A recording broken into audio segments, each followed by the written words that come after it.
नमस्कार, विशेषमध्ये आपल्या सगळ्यांचं स्वागत। मी प्रसाद काथे। महाराष्ट्राच्या राजकारणात ज्यांच्या भोवती सतत वादळ घुंगवत असतात त्यापैकी एक नाव छगन चंद्रकांत भुजबळ।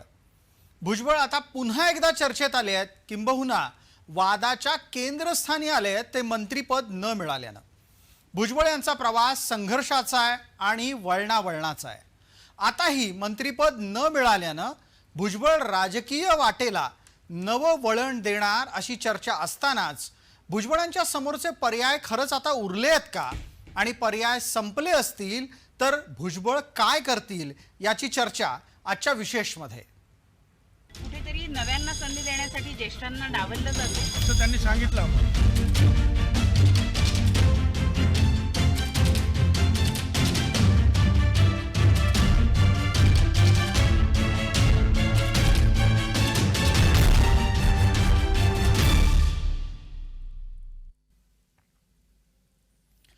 छगन भुजबळांचा राग शांत होत नाहीये, ते धुमसतायत। तसं पाहायला गेलं तर शांत बसणं हा भुजबळांचा स्वभाव नाही। मंत्रीपद न मिळाल्याच्या निमित्तानं भुजबळांची धुसफूस सुरू आहे। सोमवार आणि मंगळवार दोन्ही दिवस भुजबळ यांचा प्रसार माध्यमांच्या समोरचा आविर्भाव बरंच काही सांगून गेला। आजच्या विषयाला पुढे नेण्याच्या आधी भुजबळांच्या भावना आपल्याला नोंदवून घ्यायच्या आहेत। शोधावं लागेल ना, तोच तो प्रयत्न चालू आहे। कुणी नाकारलं आणि कुणी नाकारलं तरी शेवटी जे आहे त्या पक्षाचा जो प्रमुख आहे, बीजेपीचा प्रमुख जे आहेत तिथले सरकारमधले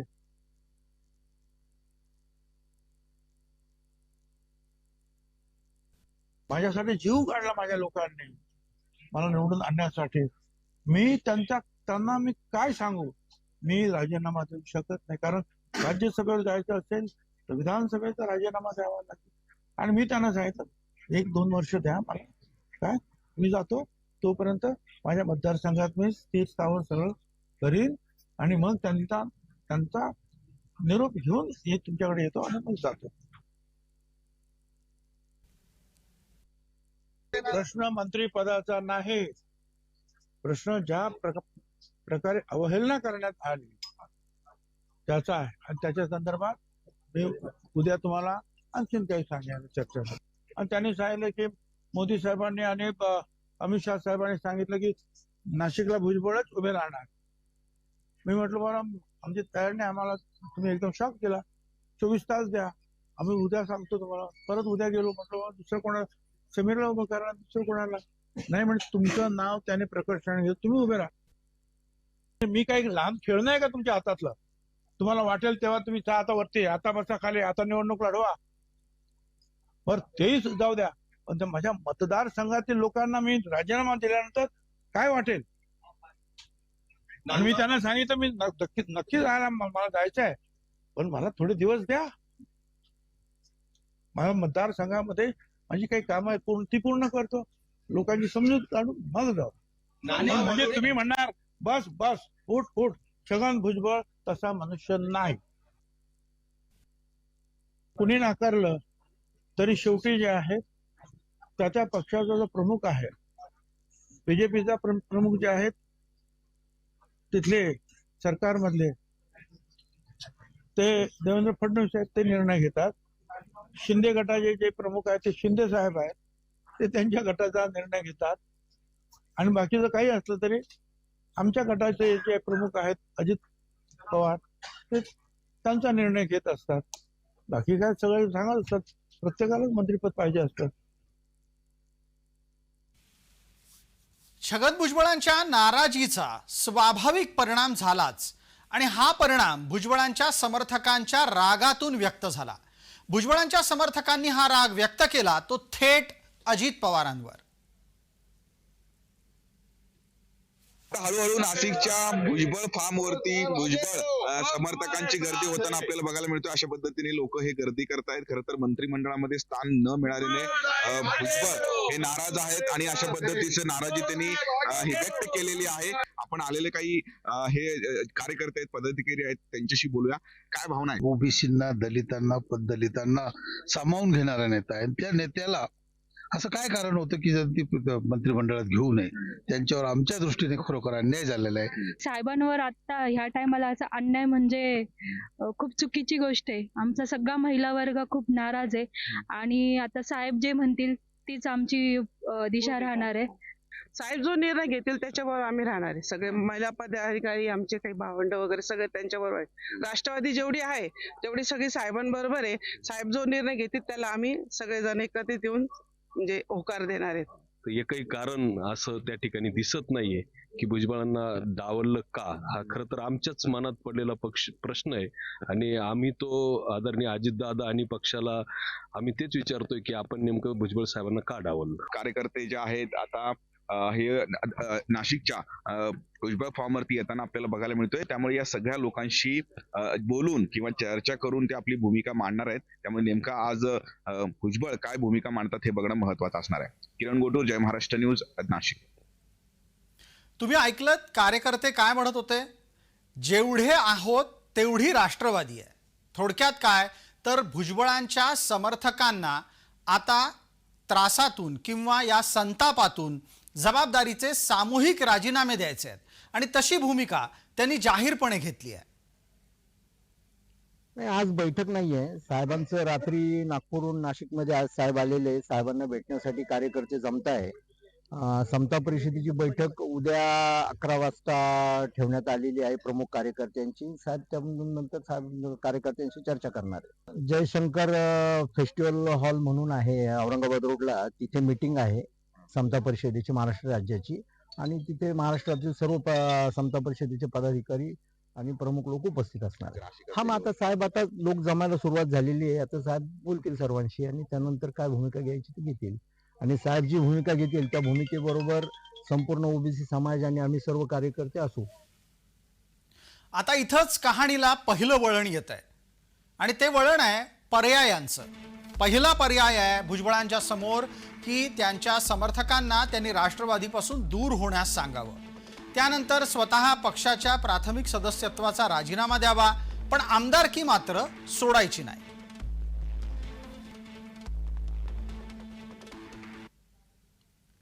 भुजबळ आणि त्यांचे समर्थक घुश्यात असताना त्यात तेल ओतलंय ते उद्धव ठाकरेंनी. भुजबळ विरुद्ध ठाकरे हा जगप्रसिद्ध संघर्ष आहे. हा संघर्ष आता शांत झालाय. तरीही उद्धव यांच्या वक्तव्यानं अनेकांचे कान टवकारलेच.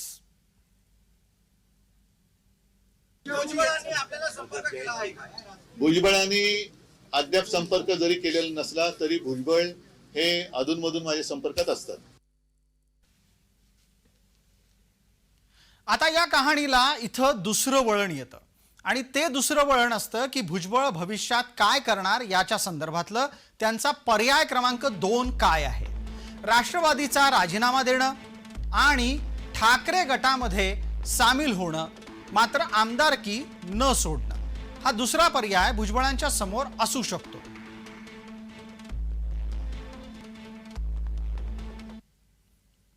भुजबळांना ठाकरेंकडे जायचं असेलही, पण भुजबळांना ठाकरेंना सोबत घ्यायचंय का, हा खरा सवाल आहे. भुजबळ ठाकरे परिवाराशी सलोखा राखून आहेत. ठाकरेंना मात्र भुजबळ यांना 2 हात लांबच ठेवायचं आहे.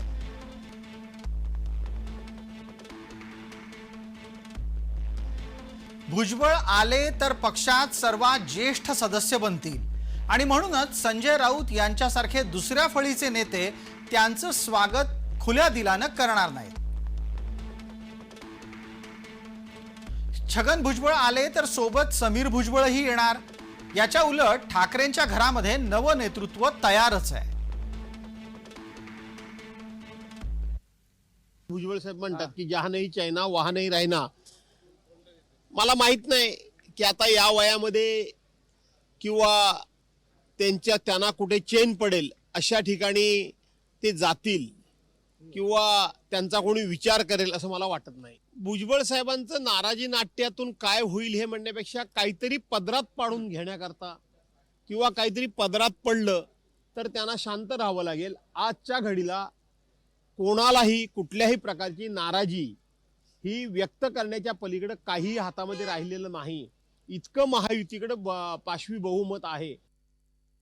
छगन भुजबळ यांच्यासारख्या नेत्याला वगळण्यामागे जातीय राजकारण आहे. पण भुजबळ यांच्यासारख्या ज्येष्ठ नेत्यांनी ज्या पद्धतीनं सन्मान्य शरद पवार साहेबांची साथ सोडली ते सगळ्यांना क्लेशदायक होतं. ज्याला त्याला आपल्या कर्माची फळं राजकारणामध्ये मिळत असतात आणि ती आम्ही भविष्यात ती पाहत राहू. फक्त महाराष्ट्राचं नुकसान होताना दिसतंय. आता इथे तिसऱ्या पर्यायाची आपल्याला चर्चा करावी लागेल आणि भुजबळांच्या समोरचा तिसरा पर्याय कोणता आहे तर राष्ट्रवादीचा राजीनामा द्यायचा आणि काँग्रेसमध्ये जायचं, पण आमदारकी मात्र सोडायची नाही.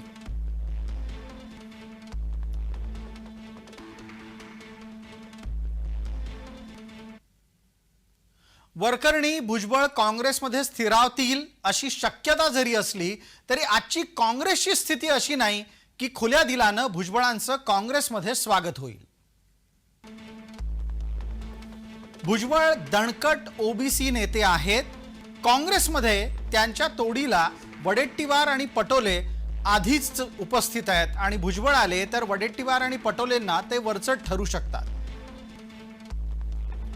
भुजबळ यांच्यासोबत समीर आणि पंकज हे दोघंही जण येतील, त्यांनाही काँग्रेसला सामावून घ्यावं लागेल.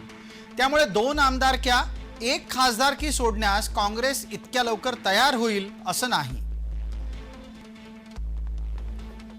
भुजबळ हा राजकारणातला मराठा विरोधी चेहरा आहे. महाराष्ट्र काँग्रेसला सध्या कणखर मराठा नेतृत्वाची गरज आहे. यांना डावलण्यात आल्यामुळे ते नाराज आहेत. आपणही त्यांच्या बरोबर ओबीसीची जे आंदोलन होती त्या आंदोलनामध्ये सक्रिय राहिलेला आहे. काय प्रतिक्रिया ओबीसीला डावललं जात आहे? जो ओबीसी की बात करेगा बीजेपी में उसका पत्ता गोल होगा असा संदेश या निमित्तानं भारतीय जनता पार्टीनं दिलेला आहे.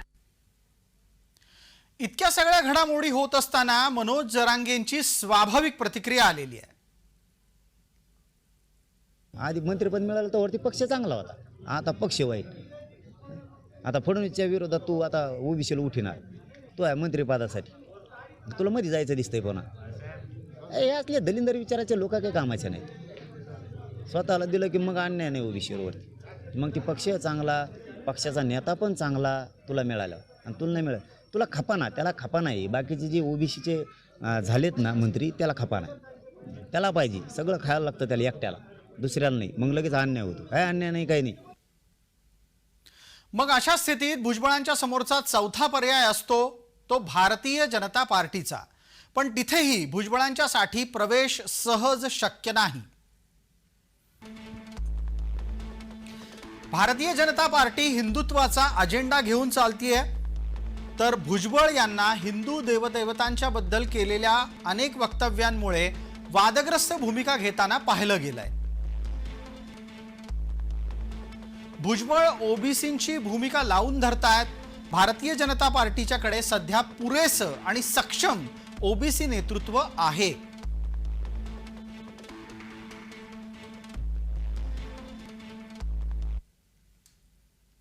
या पार्श्वभूमीवर अजित पवार काय भूमिका घेतात याकडे मंगळवारी सगळ्यांचं लक्ष लागलं होतं. संपूर्ण वादापासून अजित पवार दूर राहिले, ते नॉट रिचेबल होते असंही म्हटलं गेलं आणि त्यातही जास्त चर्चा राहिली ती भुजबळ यांना मंत्रिपद नाकारण्याची, त्याच्या कारणांची. मंत्रिपद नाकारल्यामुळे भुजबळांची काय कारणं आहेत, म्हणजे काय कारणं असू शकतात ते पहा. 1 वाढतं वय, दुसरं पर्यायी नेतृत्वाची पक्षाला चाचपणी करायची आहे. खास करून नाशकात पर्यायी नेतृत्व शोधायचं आहे. पक्षाला स्वतःचा मराठा तोंडवळा कायम ठेवायचा आहे.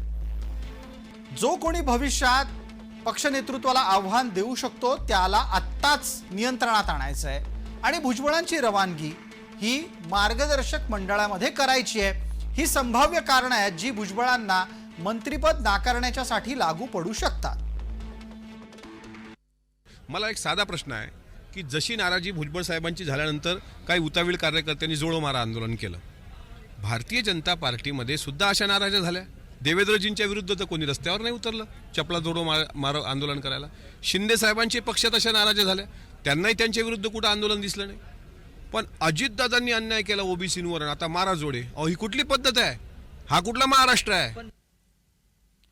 राजकारणात मुरलेला छगन भुजबळ यांच्यासारखा नेता रागाच्या भरात जे वागतो त्याचे दुष्परिणाम होऊ शकतात हे भुजबळांना त्यांच्या निकटवर्तीयांनी शांतपणे समजावून द्यायला हवं. कारण आता भुजबळांच्या समोर पर्याय उरलेलेच नाहीये. काय करावं भुजबळांनी असा प्रश्न कोणी विचारला तर उत्तर असेल, आहात तिथे स्थिर राहा. दुसरा पर्याय काय तर नेतृत्वाला आव्हान न द्यायचं. संघटना बांधणीमध्ये अजित पवारांना मदत करायची हे सुद्धा भुजबळ करू शकतात. येवल्यासाठी सक्रिय भुजबळांना राहावंच लागेल आणि त्याच्याच जोडीला समीर आणि पंकज या आपल्या दोन महत्वाच्या नातेवाईकांची सोय लावणं ही त्यांची जबाबदारी असेल. पंकज आणि समीर या दोघांना यापूर्वी सुद्धा भुजबळांनी वेगवेगळ्या राजकीय लोकप्रतिनिधी स्वरूपातल्या पदांवर नेमलेलं आहे. समीर भुजबळ खासदार राहिलेले आहेत तर पंकज भुजबळ हे आमदार. भुजबळांसमोर 2-3 महत्त्वाचे पर्याय असतील. एक तर राज्यपाल पदासाठीची एक चर्चा आहे त्यांच्या नावाची, ती बऱ्याच वर्षापासून आहे. भुजबळांचं वय जरी बघितलं आता 77 चालू आहे, त्यामुळे ते पात्र ठरू शकतात. राजकीय अनुभव पण त्यांच्या पदरी चांगला आहे. दुसरी 2.5 वर्ष ते म्यूट राहतील, 2.5 वर्ष अजितदादांसोबत राहतील, त्यानंतर ते राज्यसभेमध्ये जाऊ शकतात. आणि तिसरा एक महत्त्वाचा पर्याय आहे की ज्यावर फारशी चर्चा चालू नाही, परंतु कदाचित ती पण शक्यता वर्तवण्यात येते आहे की समीर भुजबळ जे आहेत तर त्यांना राज्यसभेवर तातडीने पाठवणं. विशेषच्या या भागामध्ये तुर्तास इतकंच. आपण पाहत रहा फक्त जय महाराष्ट्र.